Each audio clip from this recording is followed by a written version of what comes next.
Hello, in this video I want to show you how to pair your Sony WI-SP510 with the MacBook.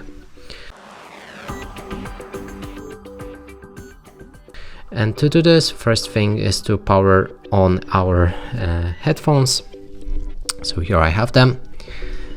You should be able to locate the power button on the left headphone. It's in the middle right here.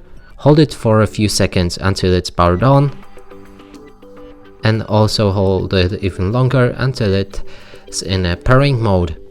Now let go of the button and move on to your MacBook. Here select the Bluetooth, then head to Bluetooth settings. Now in the nearby devices we should see our headphones. Click on connect, and after a few seconds this headphones should be connected with your laptop. And that's it for this video. Hope you like it. Please consider subscribing to our channel, leave a like and a comment below.